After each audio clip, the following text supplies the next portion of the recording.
तर हे काल जे क्वेश्चन पाठवले होते ते काही अटेम्प्ट केलीस का? हो. चालेल. सांगा पहिल्याचं उत्तर काय येतंय? फोर्थ आणि फिफ्थ कार्बन मध्ये व्हेरी शॉर्टेस्ट गुड. बॉन्ड. कारण का हे एसपी बॉन्ड आहे तर त्यांच्यातला शॉर्टेस्ट बॉन्ड असणार. Very good. चला आता हे कळलंय का ह्याचा अर्थ?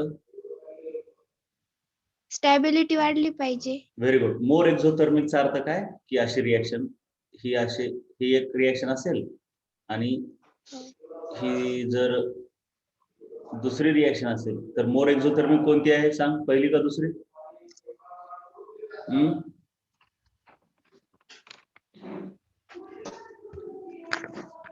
मोर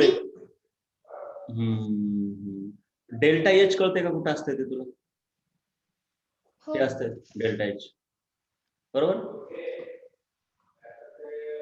मग ते तुला लिहून दिले का नाही मी? तर आता ह्याला आपण डेल्टा एच म्हणत होतो बरोबर आहे का? हो. मग डेल्टा एच ज्याचं जास्त तो मोर एक्झोथर्मिक, म्हणजे मॅग्निट्यूड बघायचं त्याचं फक्त, बरोबर का?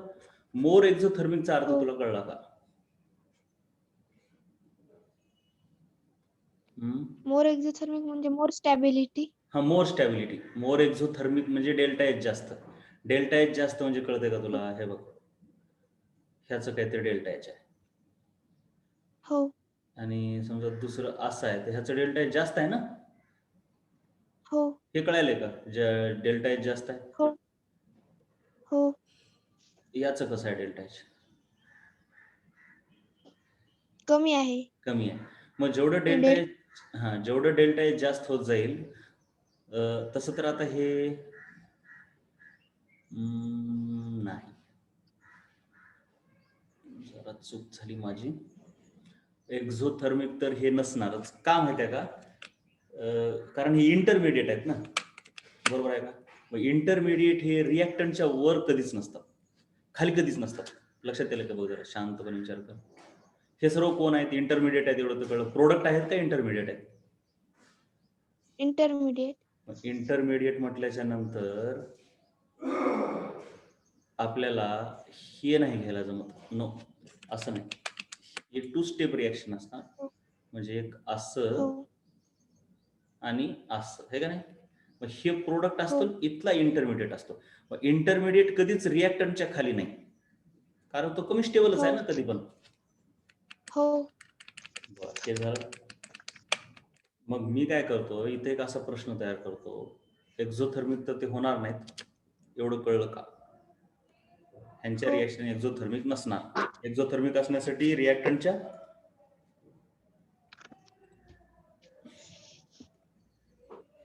सांग, रिॲक्टंटच्या कुठं असावं?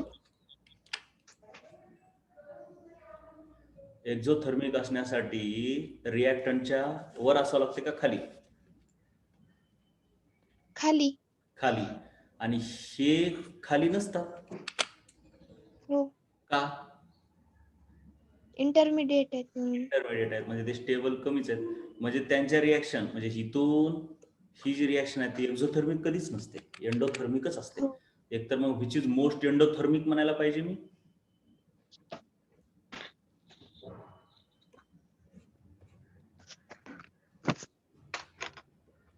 मोस्ट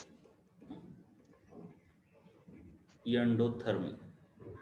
मोस्ट एंडोथर्मिक म्हटल्यावर तुला काय कळतंय ते सांग. जो जास्त एंडोथर्मिक असेल म्हणजे जी रिॲक्शन जास्त एंडोथर्मिक.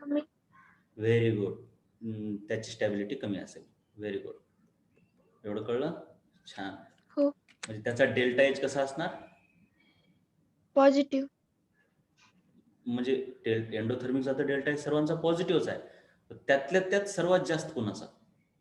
म्हणजे जो मोर एंडोथर्मिक आहे त्याचा का लेस आहे त्याचा? मोर. मोर आहे का नाही? मग मी तर काय म्हणणार, more endothermic means more delta H. So which is most endothermic or which has highest delta H. असंच का? सेम का? एंडोथर्मिकचा अर्थ डेल्टा एच जास्त असणे म्हणजेच स्टेबल असणे का अनस्टेबल? अनस्टेबल. अनस्टेबल. ठीक आहे. मग याच्यामध्ये मी सोल्युशन काय देणार, किंवा मोर एंडोथर्मिक मीन्स मोर अनस्टेबल. तर मोर अनस्टेबल कोण आहे सांग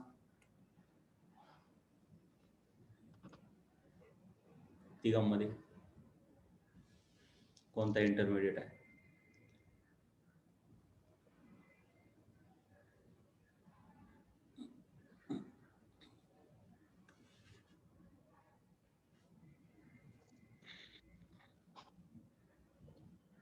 स्टॅबिलिटीसाठी काय बघतो आपण? अगोदर रेझोनन्स, नंतर इंडक्शन. रेझोनन्स. सेकंड मध्ये रेझोनन्स आहे. हा, आणखीन म्हणजे आपल्याला काय करायचंय? मोस्ट अनस्टेबल काढायचं आहे ना, तू स्टेबल वाला सांगितलीस. हो. मग मोस्ट अनस्टेबल कोण आहे? आता सेकंडचं तर झालं, ते तर स्टेबल आहे. आता बाकीचे बघ ना.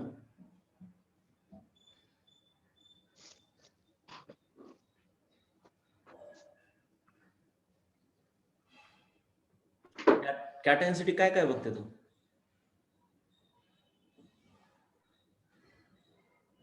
Hyper resonance, hyper conjugation. मला हायपर कॉन्ज्युगेशन बघ. कॅटायनला एक हायपर हो. कॉन्ज्युगेशन लागवतो. मग कुठं आहे हायपर कॉन्ज्युगेशन जास्त? फर्स्ट मध्ये आहे. हा, फर्स्ट मध्ये जास्त आहे. इथं 2 अल्फा हायड्रोजन, इथं 2 अल्फा हायड्रोजन, बरोबर का? हो. म्हणून हा मोस्ट स्टेबल. मग सर्वात कमी स्टेबल कोण आहे? तिसरा. तिसरा. झालं, याचं उत्तर आलं. हो. त्याच्यानंतर आता हे इथं काय विचारलं, हा प्रश्न कळला का ते आधी सांग. हो.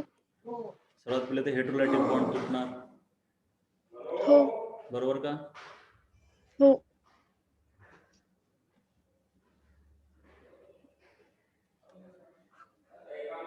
हेटेरोलायटिकली बॉन्ड तुटल्याच्या नंतर कॅटायन तयार होते, बरोबर आहे? हो. हो. मग कॅटायन तयार झाल्यावर कोणता कॅटायन जास्त स्टेबल आहे ते बघायचंय.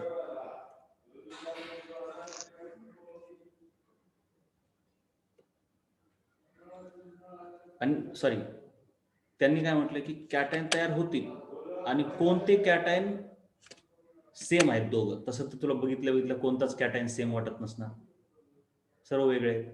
हो. परंतु तसं नसते बघायचं. तुला आलंय का हे ते सांग आधी. नाही, इंटरमिडिएटच आले. आता इंटरमिडिएट, याचा इंटरमिडिएट तर हा होईल, हो. बरोबर आहे, आणि याचा हो. इंटरमिडिएट हा होईल. तर त्यांनी प्रश्न काय विचारला की सेम इंटरमिडिएट तयार झाला पाहिजे. मग मी म्हणतो की हा याच्यामध्ये जाऊ शकतो. जाऊ शकतो का? हो. का? सेकंडरीतून टर्चरी मध्ये जाण्यासाठी, स्टेबिलिटी अचीव करण्यासाठी. हायड्राइड शिफ्ट म्हणतो आपण त्याला. हो. कळलं आता? हे आणि हो. हे सेम इंटरमिडिएट तयार करतील. जरी हा वेगळा इंटरमिडिएट अगोदर तयार होतो, पण ते रिअरेंजमेंट नंतर ह्याच्यासारखं होतं. ठीक आहे. हो. त्याच्यानंतर रेझोनन्स स्ट्रक्चरची स्टॅबिलिटी ऑर्डर. तुला ह्याच्यामध्ये सर्वात जास्त स्टेबल कोण वाटते किंवा सर्वात कमी स्टेबल कोण वाटते ते आधी सांगायचं. आणि रेझोनन्ससाठी आपल्याला रेझोनन्स नाहीये का? आता हे नाही, हे रेझोनन्स नाहीये कुठंच. ठीक आहे, तुझं करेक्ट आहे रेझोनन्स. परंतु हे बघ, हे होतं, हे होतं, ते रेझोनन्स होतंय त्याच्यात, ते नाही. जर हे कंट्रीब्युटिंग स्ट्रक्चर असतील तर कोणतं स्टेबल आहे हे बघायचं आपल्याला. हा.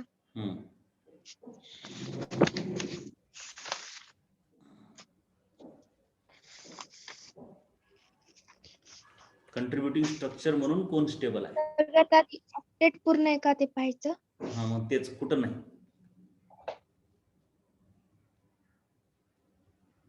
कोणता मॉलिक्युल आहे ज्याच्यात तुला ऑक्टेट कम्प्लीट दिसत नाही?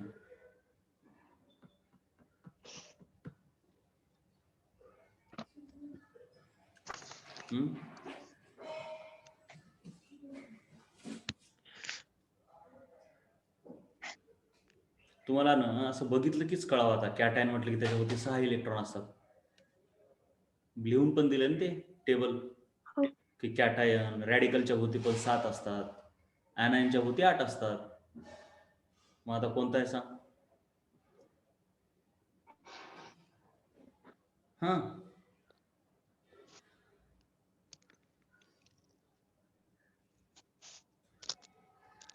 कुठं आहे इनकम्प्लीट? कोणत्या ऑप्शन मध्ये 1 2 3 4 पैकी? दुसऱ्यामध्ये ऑक्सिजनचं नाहीये कम्प्लीट. तू ठीक आहे, चालतंय, एकदम करेक्ट.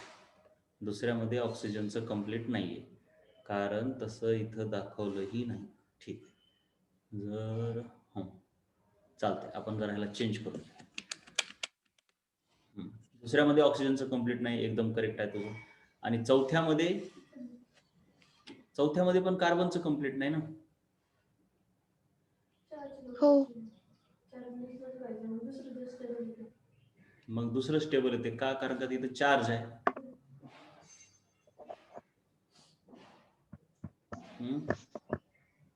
हो. म्हणून म्हणजे इनकम्प्लीट इथं दुसऱ्यात पण नाही, चौथ्यात पण नाही. मग कसं ठरवायचं? चार्ज वरून. मग चार्ज दुसऱ्यामध्ये नाहीये, तरी कसं? हो. ठीक आहे, म्हणून चौथा कमी आहे दुसऱ्यापेक्षा. आता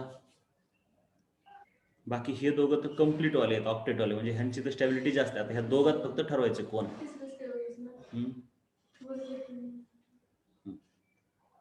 तिसरं स्टेबल मोर. तिसरं कशामुळे stable? Negative charge on more electronegative atom. Very good, very good, very good, right. हा, दुसऱ्यापेक्षा ऑक्टेट कम्प्लीट नाही ना याचं. हा, मग ऑक्टेट वाला म्हणजे हे दोघं इनकम्प्लीट वाले आहेत, म्हणून ते कमी. हे दोघं कम्प्लीट वाले आहेत.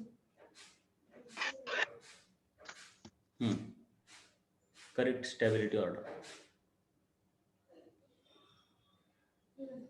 सर्वात पहिले जास्त तुम्हाला कळणार गेलं की तुम्ही डायरेक्ट बघून कळणार गेलं की आधी दोघांचं पहिल्यातून दुसरा.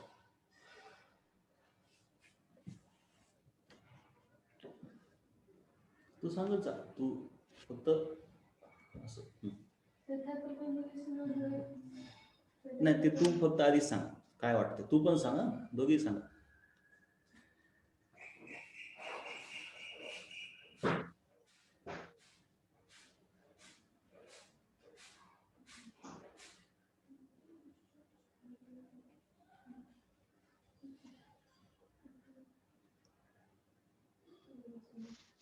अपेक्षा जमणं झालं नाही. काय बघते तू अगोदर?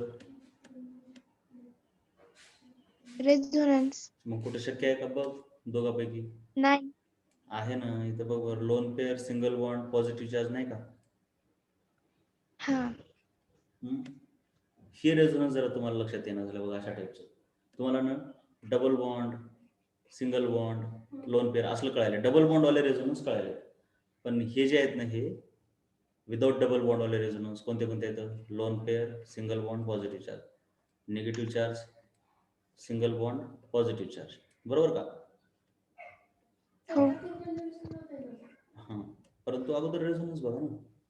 सर्वात पहिले रेझोनन्स. इथं रेझोनन्स होत आहे आणि इकडून हायपर कॉन्ज्युगेशन होते. कॅटायन म्हटल्यावर हायपर कॉन्ज्युगेशन पण बघायलाच पाहिजे. आणि इथं दोन बाजूनं हायपर कॉन्ज्युगेशन आहे, पण रेझोनन्स पुढे जाते. आणि आणखीन एक वाटू शकते की ऑक्सिजन इथं जवळ आहे, मग ओढून घ्यायला मग अनस्टेबल आहे. हे मेन ह्याच्यासाठी मी प्रश्न घेतला. ऑक्सिजन जवळ आहे, ठीक आहे, आणि ऑक्सिजन इथं दूर आहे, म्हणून हा मोर स्टेबल वाटायला लागतो. कळलं का अपेक्षा? हो. हो. परंतु तरी पण हा मोर स्टेबल आहे. असा क्वेश्चन मुद्दाम येतो. ऑक्सिजनला जवळ ठेवतात आणि विचारतात, मग कुणाला वाटतं ऑक्सिजन जवळ आला की स्टॅबिलिटी कमी झाली, परंतु ऍक्च्युली ह्याची स्टॅबिलिटी जास्त आहे ड्यू टू रेझोनन्स. हे लक्षात आलं का? हो. आता हे तर झालं. आता यांच्यात तर रेझोनन्स नाही. हा, आता चांगली गोष्ट. चला पुढचं आणखी. आता सांगा तिसऱ्यात आणि दुसऱ्यात सांगा.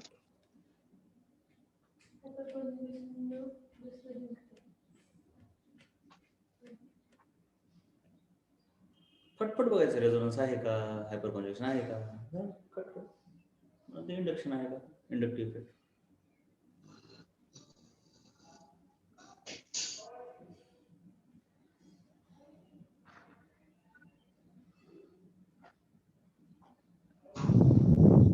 अपेक्षा तिसरं मोर स्टेबल, कशामुळे? Hyper conjugation. हायपर कॉन्जुगेशन मुळे स्टेबल आहे का? 1 2 3 3 कार्बन आहेत, म्हणजे 3 म्हणण्यापेक्षा हायड्रोजन 3 आणि 2 5 आणि 2 7 आहेत, 7. तर इथे किती येतं? 2 आणि 2 4च आहे. पुन्हा ह्याच्या ऑक्सिजनच्या इलेक्ट्रोनिगेटिव्हिटीमुळे ह्याची स्टेबिलिटी कमी होईल आणि रेझोनन्स तर नाहीच आहे. म्हणून काय झालं? सर्वात जास्त 1, त्यानंतर नंतर 3, 3.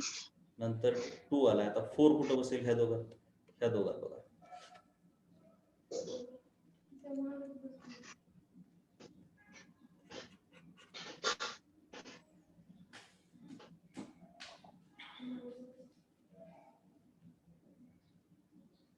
Cation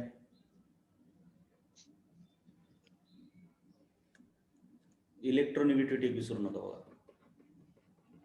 of carbon. अरोमॅटिसिटी तर काही कामाची नाही आपल्याला जास्त. रेझोनन्स, हायपर कॉन्जुगेशन, इंडक्टिव्ह आणि इलेक्ट्रोनिगेटिव्हिटी. उलट हे इलेक्ट्रोनिगेटिव्हिटीच पुढे जाते कधी कधी. ते एक factor. sp2 is more electronegative than sp3.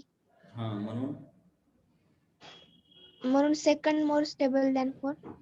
कळलं का? पण हे तुमच्या लक्षात येणार झालं जरा. इलेक्ट्रोनिगेटिव्हिटी तुझ्या आलं होतं.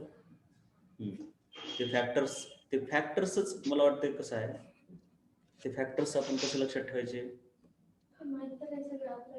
अरोमॅटिसिटी, रेझोनन्स, हायपर कॉन्जुगेशन, इलेक्ट्रोनिगेटिव्हिटी, हे जवळपास सेमच आहेत. हे आई ह्यांचं काही सांगता येत नाही, पण तरी इलेक्ट्रोनिगेटिव्हिटीलाच महत्व द्यावं लागतं जरा. इलेक्ट्रोनिगेटिव्हिटीला कधी जास्त महत्व राहणार.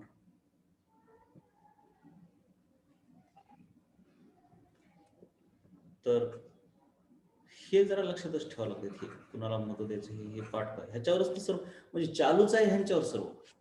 आतापर्यंत जे काही चालू आहे ते ह्याच्यावर चालू आहे. आणखी वेगळं तर काहीच केलं नाही आपण त्यात. इथं पुन्हा हे समजा कंट्रीब्युटिंग स्ट्रक्चर आहे, तर स्टॅबिलिटी ऑर्डर सांगायची.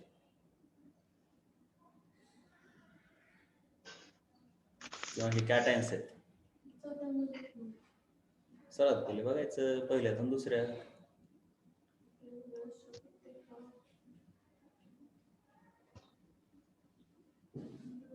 कोणता कॅटायन आहे स्टेबल?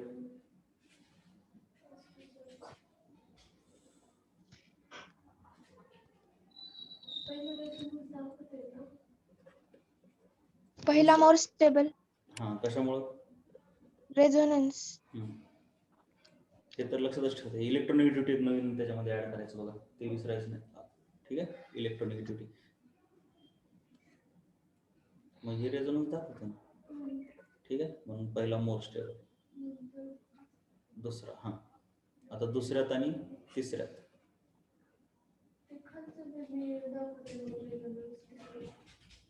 इथं पण रेझोनन्स आहे. म्हणजे तिसरा दुसऱ्यापेक्षा पुढे, पण दुसऱ्यापेक्षा पुढे एक पेक्षा कसं आहे ते बघावं लागेल. आता ह्या दोघात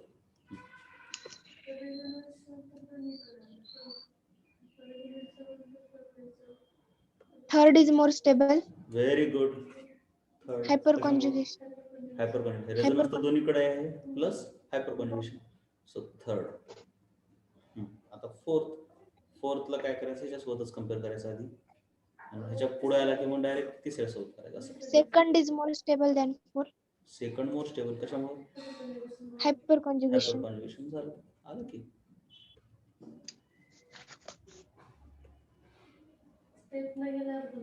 स्टेपनच जावं लागतंय त्याला. तुम्ही डायरेक्ट बघायलात ना, मग ते चुकाय. पहिलं दोन आधी दोघंच करा तुम्ही कम्पेअर. ऍट अ टाइम तुम्ही सर्व बघितलं का कन्फ्यूज होत जाते. एकदम मॅच्युअर झाल्याच्या नंतर येईल ना तुम्हाला.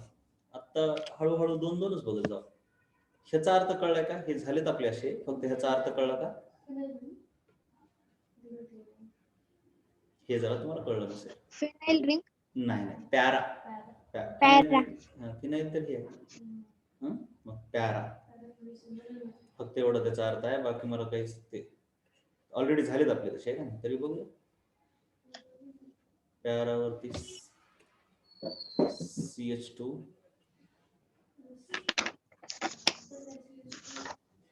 CS2 plus.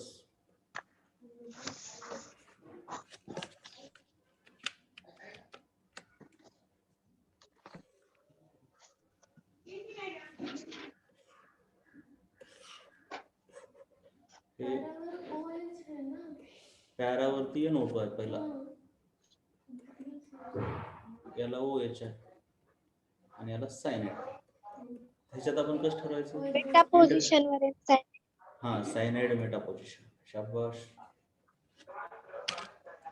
मेटा. आता इंडक्टिव्ह रेझोनन्स असं मायनस प्लस असं बघायचं. कसं आहे?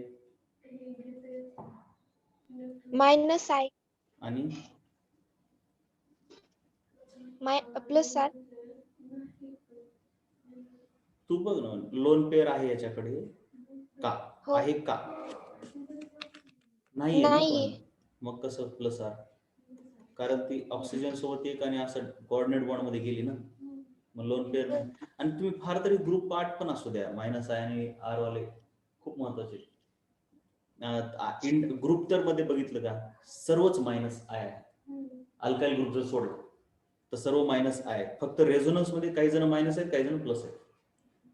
आता NO2 तर अतिशय घाणेरडा आहे, सर्वात बेकार आहे ते, सर्वच ओढून घेतो. मग कसं आहे?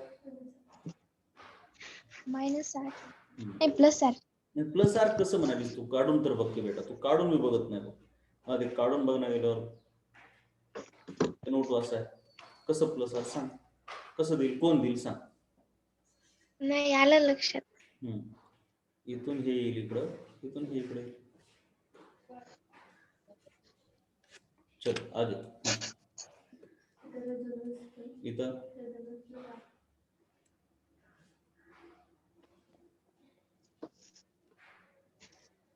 इंडक्टिव्ह पॉझिटिव्ह चार्ज नाही, इंडक्टिव्ह ना तो मायनस आहे. मायनस आहे प्लस आर. प्लस आर कशामुळे? लोन पेअर आहे. हो. आणि देऊ शकतो. इथं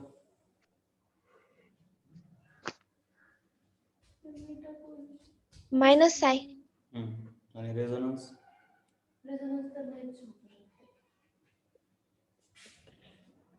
मेटा पोझिशन वर रेझोनन्स नसतो. रेझोनन्स दाखवतो, पण त्याचा फायदा ह्याला होत नाही असं. ठीक आहे. So resonance. मग आता ओव्हरऑल मध्ये हे काय झालं? Big minus. हा काय झाला?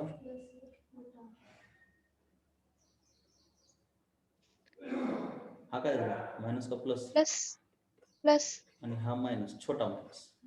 मग सर्वात स्टेबल कोण आहे?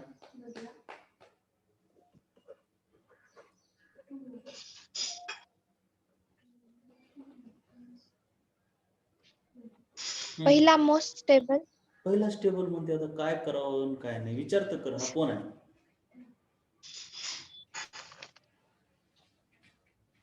नाही, सेकंड इज मोर स्टेबल. त्याला कॅटॅयनला पाहिजे. तुम्हाला ब्रेनला लूज सोडायला फार मजा येते. ब्रेनला लूज नाही सोडायचं. थोडं टाईट ठेवलं की ब्रेन असं काही उत्तर देतच नाही. कारण आतापर्यंत जेवढे क्वेश्चन केलीस ना, त्याच्यावरून तू असं सांगायलाच नाही पाहिजे की हा स्टेबल आणि तो स्टेबल. हे फक्त ब्रेन लूज सोडण्याचे कारण आहे. म्हणजे थोडस स्पायनल कॉर्ड पासून उत्तर द्यायचे. रिफ्लेक्स ऍक्शन नाहीये ना ही. इथं तुम्ही कसं केलं पाहिजे? प्रॉपर आतापर्यंत एवढं सांगितली, सर्व माहिती आहे तुला. कॅटायन आहे, त्याला देणारा पाहिजे का घेणारा पाहिजे, तरी पण उत्तर सांगते उलट. म्हणजे याचा अर्थ ब्रेनवरती कंट्रोल कमी ठेवायचे तुला. आणि ब्रेनवरती कंट्रोल ही खूप महत्वाची गोष्ट आहे. कारण एक्झाम मध्ये परफॉर्मन्स हे तुमचं ते ब्रेनवर किती कंट्रोल आहे त्याच्यावरच असतं. बाकी तुम्हाला येत भरपूर असतंय, पण जे परफॉर्म करायचं असतं ते तिथं तुम्ही किती टाईट राहता. आता मी तुला विचारायला आणि तुला टाईट राहायची इच्छा तेवढी दिसणार आहे. कधी कधी काय होतंय, बोलत बोलत काहीतरी सांगायचं, मग सरनं म्हटलं की झापल्याच्या नंतर मग म्हणा अरे नाही नाही. मग हे काय झालं माहिती आहे का?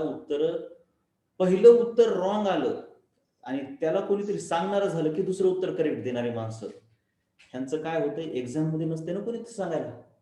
मग तुम्ही पहिले उत्तर रॉंगच लिहित जाता आणि नंतर घरी आलं की तुमचे करेक्ट येतात. असं होतंय का?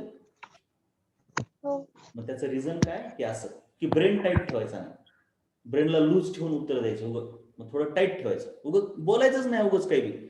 एकतर बोलायचं तर कॉन्फिडेंटलीच, नाही तर गप्पच बसायचं, उगच काहीतरी नाही बोलायचं. तुम्हाला काहीतरी विचारले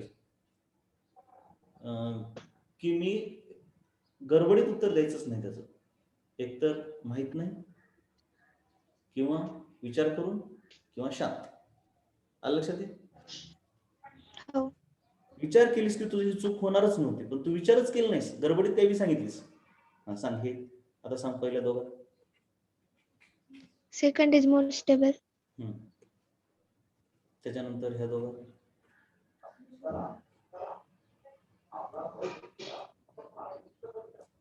सेकंड इज मोर स्टेबल. आता ह्या दोघात बघायला लागेल ना. Third is more stable. सर्वात कमी स्टेबल कोण याला? पहिला. थर्ड मध्ये सेकंड सर्वात जास्त स्टेबल. कळलं? हो हो. त्याच्यानंतर हे तू दिलेले काही क्वेश्चन ते पण चांगले वाटले मला.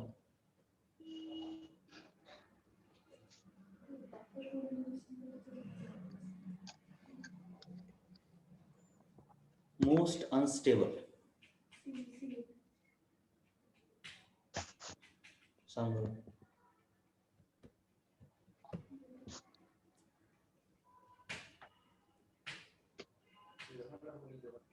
पहिला कोणता क्रायटेरिया बघणार? ऑक्टेट कंप्लीट पाहिजे. ऑक्टेट सर्वांचं कंप्लीट आहे का सर्व स्ट्रक्चर मध्ये?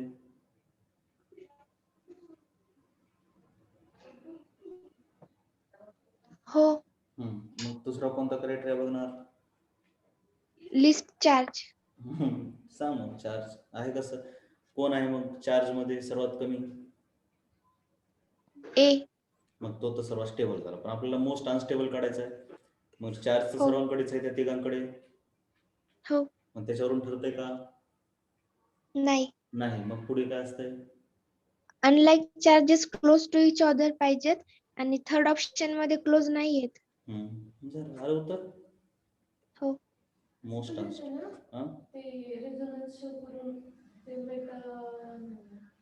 रेझोनन्स आहे, परंतु अनलाईक चार्जेस मोस्ट हवे आहेत इथं, म्हणून ते अनस्टेबल आहे. इथं ए बी सी डी पुन्हा तेच relative stability. A is more stable कारण त्याच्यावर चार्ज नाहीये. बरं, तू केलीस का ऑलरेडी? हा. ठीक आहे, मग चालतंय. ह्या दोघांमध्ये ए मोर आहे. ठीक आहे. त्यानंतर डी. डी. हा. Negative charge on most electronegative atom. ह्या दोघात झाला. आता ह्या दोघात त्या दोघांमध्ये C is more stable than B. का? नाही. म्हणजे तू आधी का सांगते मग काही पण? मला ह्याचाच लय मोठा प्रश्न पडलाय की तू सांगते कशाला आधी आणि नंतर तूच विचार करत असते. बरोबर, बोल बोल.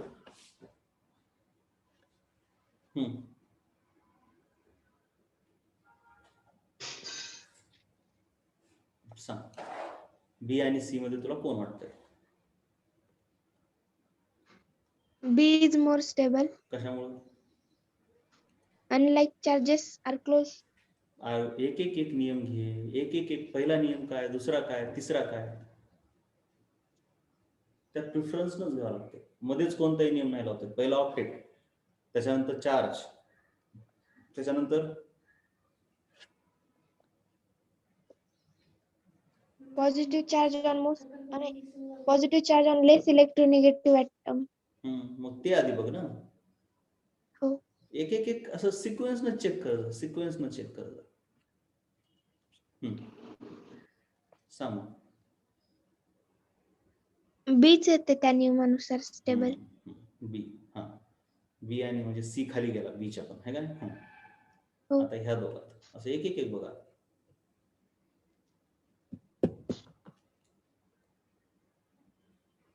D is more stable than C. C पेक्षा डी वर आला, पण आता बीच्या वर येतो का नाही ते बघावं लागेल ना. खाली गेला असता तर नो प्रॉब्लेम होतो. आता वर गेला म्हणजे नेमका किती वर गेला, मग बी सोबत कम्पेअर करा. डी तर मोर स्टेबल आहे. कशामुळे कळलं? कारण का नायट्रोजन वरती मायनस आहे, मोर इलेक्ट्रोनिगेटिव्ह. इथं कार्बनवर मायनस आहे, लेस इलेक्ट्रोनिगेटिव्ह. चल B पुढे. is more stable than D. B is more stable. Why? Positive charge on less electronegative atom. Negative तर इथं दोघं नायट्रोजनच आहेत, पण इथं पॉझिटिव्ह चार्ज हो. कार्बनवर आहे, इथं ऑक्सिजनवर आहे, म्हणून हो. बी पुढे जातो, म्हणजे डी इथं आला, म्हणजे A greater than B greater than D greater than C. A B D C. A B D C. A B D C काय बाबा, ए बी डी सी दिसत नाही इथं. ए बी सी डी दिले ते ना. ए बी सी बी, बीला काय म्हणतात नाही. ए बी डी सी पाहिजे, ए बी सी डी दिले, मला जरा बघू दे. सी आणि डी याच्यामध्ये जर बघितलं तर कम्प्लीट आहे, कम्प्लीट आहे. ऑक्टेट तर सर्वांचं कम्प्लीट आहे. ऑक्सिजन पॉझिटिव्ह आहे, कार्बन निगेटिव्ह. ऑक्सिजन पॉझिटिव्ह आहे, नायट्रोजन. ओके, आता इथं काही सांगता येत नाही. आणि काय नियम घेतला असेल, मी म्हटलं पुस्तकामध्ये वेगवेगळे नियम आहेत, तर ह्यांनी काय केलं, चार्जेस जवळ असल्याचं घेतलं, बरोबर का? मग आता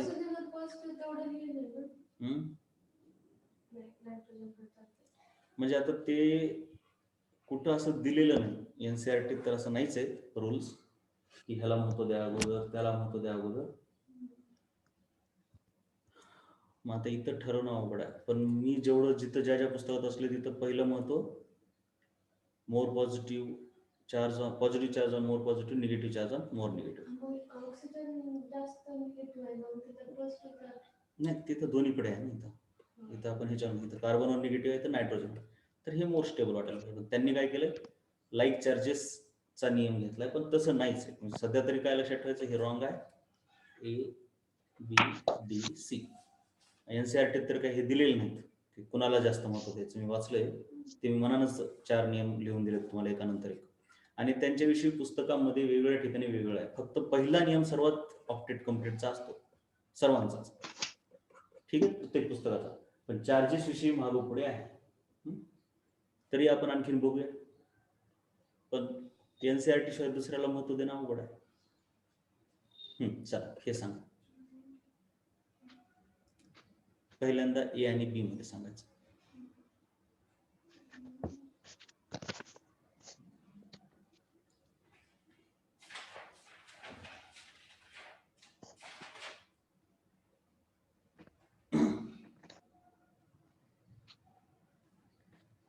ऑक्टेट कम्प्लीट आहे. दोघांचं पण, म्हणजे काही प्रॉब्लेम नाही. दुसरं, least charge B is more stable than A. Very good, A खाली गेला. आता बी ए झालं, बी आणि सी मध्ये बघा. B is more stable. Right. C आणि ए मध्ये बघा.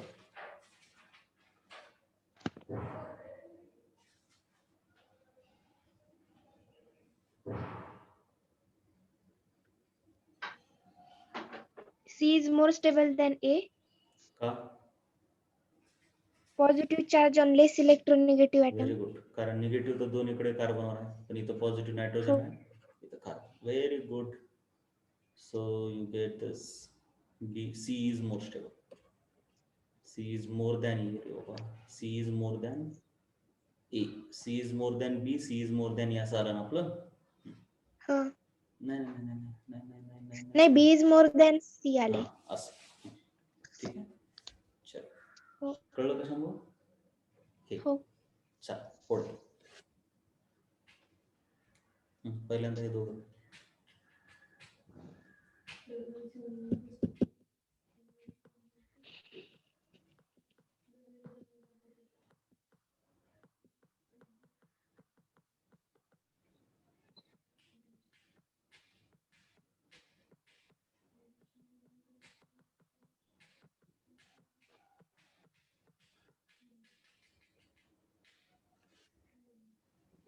ऑक्टेट सगळ्यांचं कम्प्लीट आहे. ऑक्टेट सगळ्यांचं कम्प्लीट आहे, राईट. म्हणजे ते सुटलं. 2 नंबरचा पुढचं काय? चार्ज पण सेम आहे. चार्ज पण सेम. मग पॉझिटिव्ह चार्ज पण आहे. पुन्हा आणखीन काही? निगेटिव्ह चार्जचा प्रश्नच नाही तिथं. म्हणजे आता काय तर वेगळंच आहे. आता याच्यामध्ये कॅटायनची स्टॅबिलिटी पण बघू शकतो ना आपण. आता स्वतःच डोकं एखाद्या वेळेस लावा लागते. हे प्रायमरी कॅटायन आहे, हा सेकंडरी आहे, म्हणजे हा जरा मोर स्टेबल आहे. कळलं? हो. हा, ह्या दोघात तसं तर अवघड आहे आता ठरवून.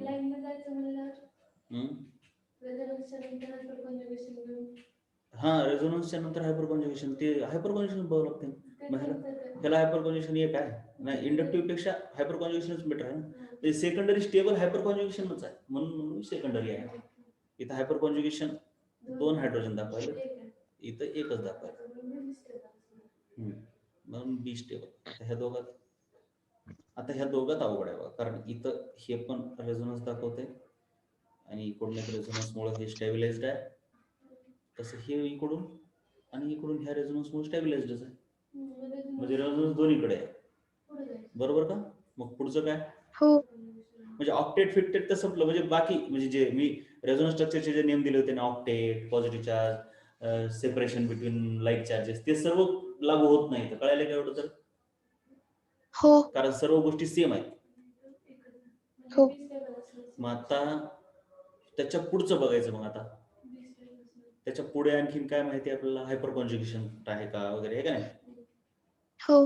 मग आता ह्याच्यात जर बघितलं तर 2-2 हायपर कॉन्ज्युगेशन दिसतील. रेझोनन्स पण 2-2 आहेत, इकडून एक, इकडून एक. इथं रेझोनन्स 2 आहेत पण हायपर कॉन्ज्युगेशन एकच आहे. कळलं? हो. म्हणून कोण स्टेबल आहे? बी जास्त स्टेबल आहे. बी. परंतु सी इथं येणार. सी ह्याच्यापेक्षा स्टेबल आहे का? इथं एकच रेझोनन्स आहे, इथं 2 रेझोनन्स आहे. हो. पण अवघड आहे बरं काय, खरं सांगतो मी असं आल्यावर.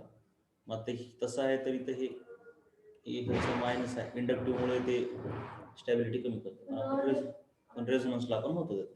त्यानंतर आता हे तर सर्वात कमी स्टेबल आहे का?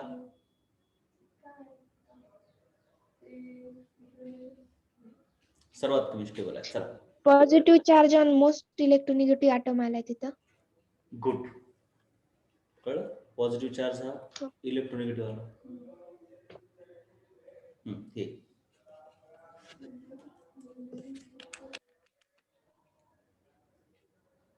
ए आणि बी मध्येच आधी बघायचं. हे actually B is more stable. B more stable कशामुळे? Positive charge on most electro आणि ऑन कॉन्जुगेटेड पण आहे पॉझिटिव्ह ना, चार्ज. कॉन्जुगेटेड सिस्टीम पण आहे, कॉन्जुगेटेड पण आहे, पॉझिटिव्ह चार्ज पण आहे. कळलं का? हो. म्हणून हे बी. त्याच्यानंतर ह्या दोघात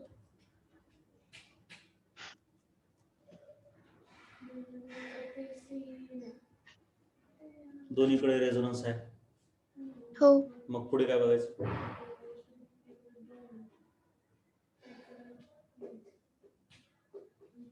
हायपर कॉन्ज्युगेशन. पण हे इथं एक गोष्ट आणखीन आहे. ठीक आहे, बी मोर स्टेबल आहे, ठीक आहे, पण इथं 2 रेझोनन्स आहेत बघा. हो. आणि इथं एकच रेझोनन्स आहे. B is more stable than C.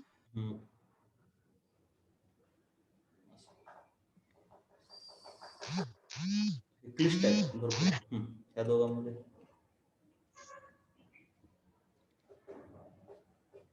त्याच्यामध्ये C is more stable than D. कारण चार्जेस खूप आले ना. हो. म्हणजे रेझोनन्स पण आहे. सर्वात कमी चार्जेस आले, हे खूप चार्जेस आल्यामुळे ते हो. कमी झालं. चार्जेस कमी असणंच महत्वाचं आहे. हो. ठीक आहे.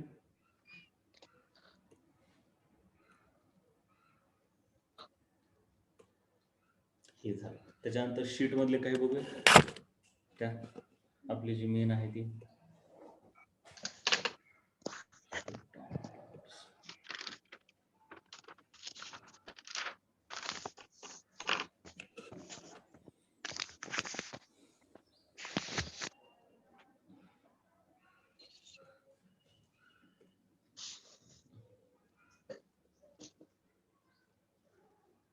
कुठपर्यंत आलं आपलं?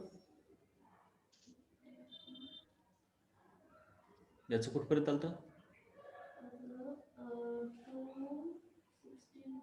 अपेक्षा 210 झाले होते. 210 झाले होते. मला वाटतं हे राहिलं असेल 10. हा, हे सांगा.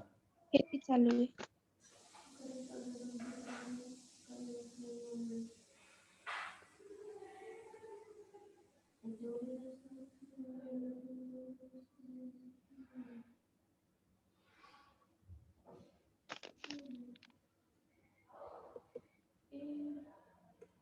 हां, तर आता हे बघा, कार्बन मोनॉक्साईड असं असते, ते स्ट्रक्चर आधी काढावं लागतील ना. हे असं आहे कार्बन मोनॉक्साईडचं स्ट्रक्चर, आणि ऑक्सिजन कार्बनवरती लोन पेअर असते. कळलं का बेटा? हो. कार्बोनेट असं -4 असल्यामुळे एकच बॉन्डची गरज आहे त्याला. काय नाही, decreasing order of bond length म्हटलं. बॉन्ड लेंथ म्हणजे काय? जेवढी जास्त बॉन्ड ऑर्डर म्हणजे बॉन्डची संख्या. डबल बॉन्ड मोर स्ट्रॉंग आणि शॉर्ट असतो, ट्रिपल त्याच्यापेक्षा. मग आणि असं इथं आता तुम्ही सांगा, हे तर सर्वात शॉर्ट असणार का? हा, अपेक्षा हो. ट्रिक कशामुळे शॉर्ट आहे? sp2. sp2 कुठं? sp ना, ओ सॉरी, लोन पेअर आहे sp2. पण sp2 म्हणण्यापेक्षा ट्रिपल बॉन्ड आहे असे म्हणू शकता तुम्ही. ठीक आहे, ट्रिपल बॉन्ड मुळे ते खूप छोटा होतो. त्याच्यानंतर इथं डबल बॉन्ड असल्यामुळे तो आणखी थोडा मोठा आहे का नाही. हो. आणि इथं कसं आहे, एक डबल बॉन्ड आणि बाकी सिंगल आहे, म्हणजे याचा ऍव्हरेज काढत असतात. ऍव्हरेज याचं काहीतरी 1 पॉईंट समथिंग येईल, बरोबर. ऍव्हरेज कसं काढणार? एकूण किती बॉन्ड आहेत? असे एकूण 3 बॉन्ड आहेत. 3 असे म्हणजे एकूण जोड्या 3 आहेत, त्यामधली एक डबल बॉन्डची आहे आणि दुसरी सिंगल आहे, असं ऍव्हरेज काढतात. ऍव्हरेज बॉन्ड ऑर्डर म्हणतात त्याला. ते तुला बॉन्ड चॅप्टर मध्ये होईल. कळलं का? हो. म्हणजे काय ते 3/4. एक मिनिट, ओ डबल बॉन्ड नाही, तसं नाही करायचं. ऍव्हरेज कसं काढायचं? हा कसा आहे? डबल आहे. हा कसा आहे? सिंगल आहे. हा कसा आहे? सिंगल आहे. असे एकूण किती बॉन्ड आहेत? 3 बॉन्ड आहेत. तर म्हणजे 4 बॉन्ड 3 जणांमध्ये डिवाइड झाले असं. तर 1.25 ऑन अन ऍव्हरेज प्रत्येक बॉन्डाला. कळलं का? हो. म्हणून ह्याची सर्वात छोटी बॉन्ड लेंथ. कळलं का हे? हो. त्याच्यानंतर हे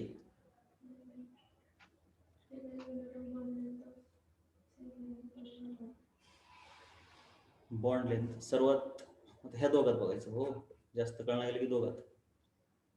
इथं मोर डबल बॉन्ड आहेत ना, म्हणजे हो. 1 लेस दॅन 3 एवढं तर नाही. हा, 1ची 3 लेस 1ची दॅन. जास्त, 3 कमी. आता इथं आणखीन हा. कमी, हो. बरोबर. मग आणखीन कमी म्हटल्यावर 3 पेक्षा कमी नाही, जास्त ना.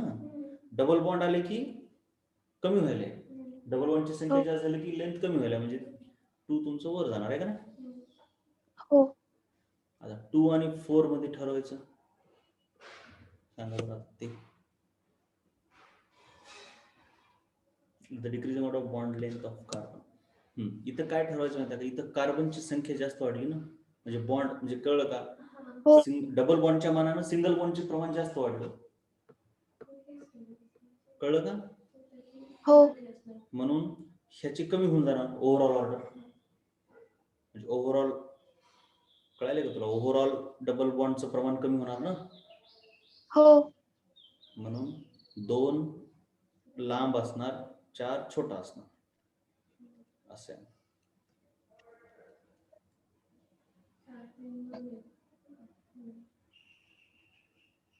बरोबर का?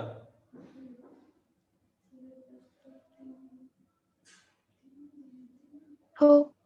फक्त त्यांनी काय ऑर्डर दिली असेल आता काय माहित नाही. 2 1 4 3 दिले का? सर्वात लेंदी 2च राहणार बघा. त्यांनी आणखीन दुसरं काही विचार, तेच ते चुकलेलं असू शकते यांचं. मला काही याचं पटलं नसेल. पण कळलं का विचार कसा करायचा आहे ते? हो. चेंज करून घ्या आपण तिथं चेंज करून घ्या. आपल्याला काय पाहिजे 2 4 1 3.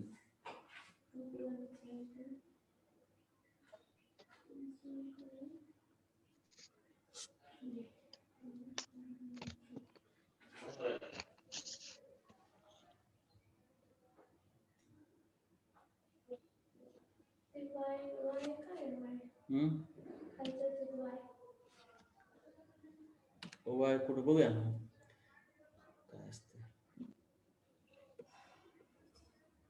स्टेप ते वाय काय माहित नाही बाबा मला पण मनानच लावलं त्यांनी.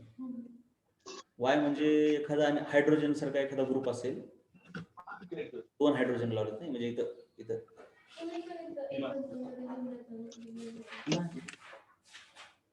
वाय म्हणजे एखादा ग्रुप म्हणून एनी ग्रुप. तर हा ते जरा माहित नसल्यामुळे आपण काही सांगू शकत नाही बघा. वाय म्हणजे काहीच नाही त्याला काही मतलब नाही फक्त स्टॅबिलिटी ऑर्डर.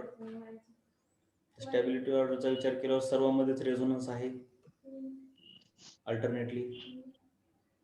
मग रेझोनन्स आहे म्हटल्यावरती नाही वायला काढून म्हणजे ते हायड्रोजनच आहे दुसरं काही नाही. दुसरा काही पर्याय पण नाही आपल्याकडे. आता एवढंच बघता येते की मेटा पोझिशन वरती आता ह्याच्या रेझोनन्सचा फायदा मेटावाल्याला होत नाही तो कमी असणार. हो. पुन्हा ऑक्सिजन काढून घ्यायलाय आणि हे द्यायलाय. तसंच इथं ऑक्सिजन काढून घ्यायलाय हा द्यायलाय.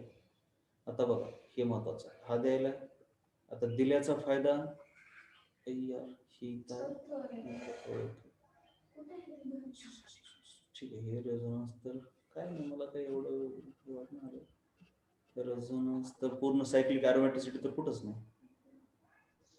ते मला वाटतं काहीतरी वेगळं असणार त्याला विचारायचं.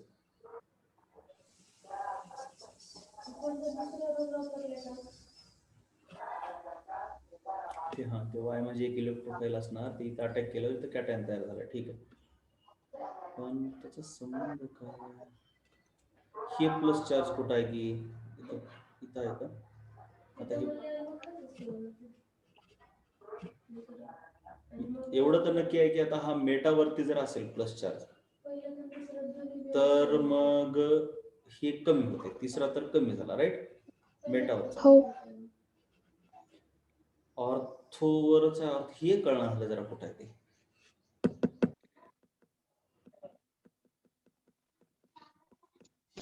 याच्याविषयी बोलणं अवघड असेल.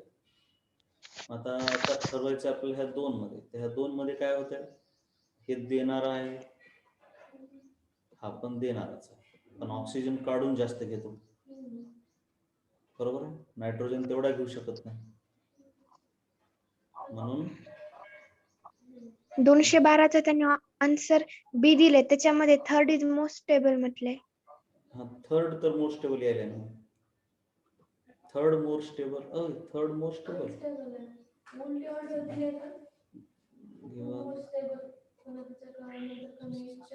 ते काही सांगतात ना त्यांच्या उत्तराला मी काय मानत नाही.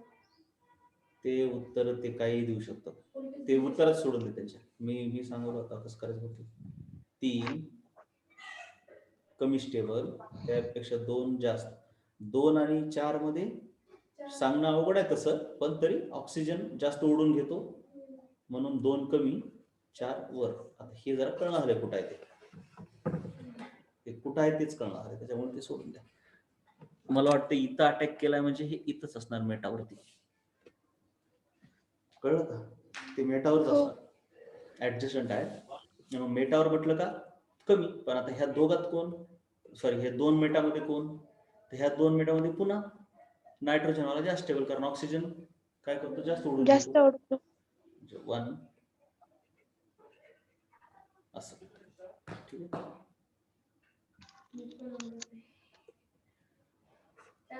पण हे काही क्वेश्चन मला काही यांचे क्वेश्चन म्हणजे कसं आहे माहिती आहे का त्यांनी मनानं फ्रेम केलेले क्वेश्चन कधी कधी फिसकू शकतात. आहे का त्याच्यानंतर आहे हे काय म्हटलं, मॅच. रिझन सांगायचे. हे कशामुळे स्टेबल आहे सांगा. हे कॅटायन स्टेबल कशामुळे आहे हा? अपेक्षा हायपर कॉन्जुगेशन मुळे. Hyper conjugation. एकच बी, त्याच्यानंतर 2 हा कोण आहे, हे ऍनायन आहे. ऍनायन कशामुळं, म्हणजे टर्शरी पेक्षा प्रायमरी जास्त. कोणत्या इफेक्टमुळं, इंडक्टिव्ह इफेक्ट. मला माहित नाही, तू सांग. तू कन्फ्युजन मध्ये नको सांगू. तू असं हे सांग ना व्यवस्थित.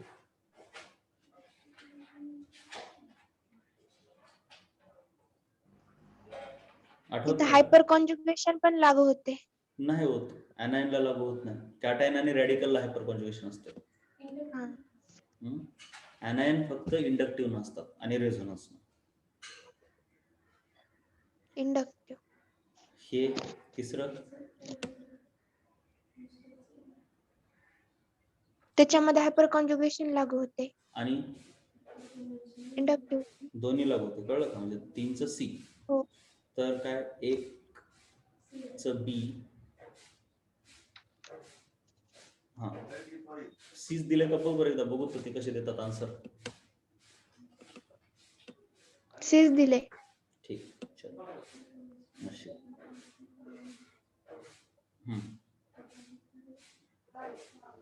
पुन्हा hyper conjugation can explain the stability of. पुन्हा कोणाविषयी असते हायपर कॉन्जुगेशन? कॅटायन आणि फ्री रॅडिकल.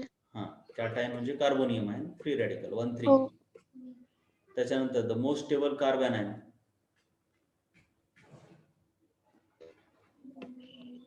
फर्स्ट. त्याच्यामध्ये रिंग.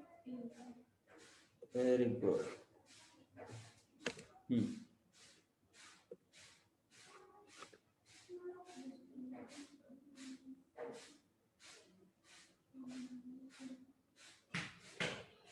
असं बघायचं, जास्त काळ नाही गेलं की पहिल्या दोघात.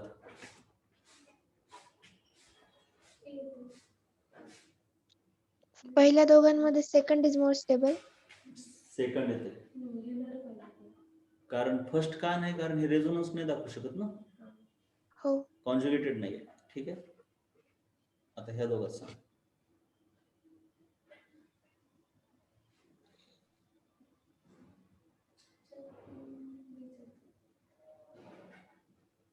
त्याच्यामध्ये सी इज मोर स्टेबल. कारण का ते इंडक्टिव्ह न घेते पण रेझोनन्स न देते. त्याच्यामध्ये 2 रेझोनन्स आहेत सी मध्ये. 2 रेझोनन्स आहेत, ठीक आहे. म्हणजे हे इथं रेझोनन्स आहे, हे तर रेझोनन्स आहे, पण ह्या बरोबर आहे तुझं. हे लोन पेअर मुळे एक्स्ट्रा भेटते चार्ज, म्हणजे ह्याला स्टॅबिलिटी वाढते जरा. नाही नाही नाही, अरे रे रे रे, कमी व्हायला पाहिजे ना डोनर मुळे. हे ऍनायन आहे की रेझोनन्स नाही, ते रेझोनन्स नाही. रेझोनन्सचा फायदा त्याला तर इथल्या होणार त्या, ते वेगळं. नाही नाही, रेझोनन्सचा फायदा कॅटायन ऍनायन दोन्हीला होत असतो. रेझोनन्सचा फायदा आता इथं ऍनायन आहे, तर ह्याला असा फायदा होत नाही, ह्याला असा उलटा फायदा होत असतो. असा कळलं का? हो. हो. फायदा होतोच रेझोनन्सचा. ह्या रिंगच्या रेझोनन्सचा दोघाला फायदा होतो, पण ह्यांच्या रेझोनन्सचा फायदा कसा होतो ते बघायला पाहिजे. -R असेल तर फायदा होतो ऍनायनला, आणि +R असेल तर कॅटायनला फायदा होतो. मग B is more stable than C. B is more stable. कळलं? हो. आणि पुन्हा ह्या दोघात पण बघावं लागेल ना, पण इथं रेझोनन्सच नाही. इथं ऍटलिस्ट रेझोनन्स तरी आहे. हो. आहे ना, हे रेझोनन्स जरी ह्यांनी देत असलं तरी ह्याला ह्या रिंगच्या सोबत रेझोनन्स करता येते. म्हणून सी हा मध्यम आहे, ए सर्वात कमी स्टेबल आहे. हो. आणि आता हे यार, ह्याच्यामुळे काय होईल,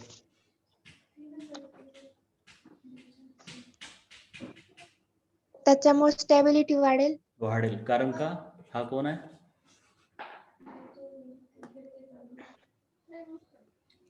त्याला इलेक्ट्रॉन काढून घेईल तो नायट्रोजन ग्रुप असल्यामुळे. इंडक्टिव्ह आणि रेझोनन्स ना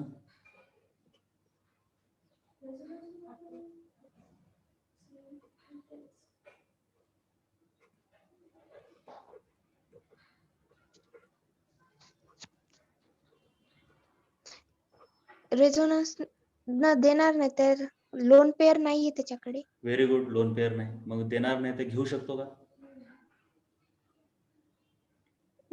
नाही. तू एक बघ, कॉन्जुगेटेड सिस्टीम आहे का ते सांगा. म्हणजे ह्याची रिंग नाही. सोबत नाही. Double bond, single bond, double bond. Double bond म्हणजे ट्रिपल पण चालतो. ट्रिपल आहे ना. पण ट्रिपल चालतो, आपल्याला पाय ट्रिपल. बॉन्ड पाहिजे. हा मग तिथं येते. हा, ट्रिपल बॉन्ड पण जमतो.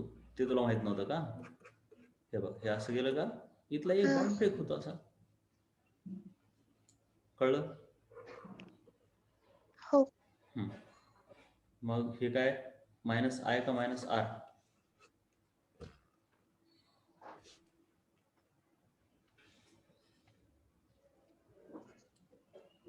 Minus I. मायनस आय पण आणि मायनस आर. आर पण, दोन्ही पण. कळायले का? हो. हो. दोन्हीमुळे ते काढून घेतल्यामुळे स्टॅबिलिटी.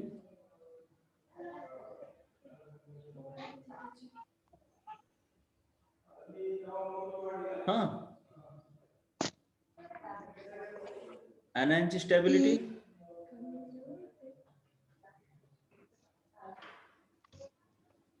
काढून घेतल्यावर anion ची स्टॅबिलिटी काय होते? वाढते. मग डी ची स्टॅबिलिटी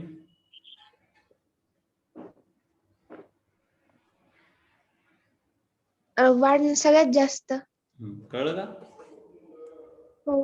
ठीक आहे. आता हे मध्येच आयु पॅकचे येतात, ते काही सोडू नको. हे बघ, आयु पॅक कुठे? हा, पुन्हा इथून पुढे स्टॅबिलिटीवर आहे. ठीक आहे. हो. आता ते आपण आणखी उद्या बघूया. हो. पण तू आता पुन्हा ट्राय करायचं, अलग लक्षात घे. हो. पुन्हा आणखी जिथं आपलं संपलं तिथून पुढे पुन्हा ट्राय करायचं आणि हो. पुन्हा उद्या मला सांगायचे उत्तर. हो. चला, एक 10 मिनिटाचा ब्रेक. तेवढं एक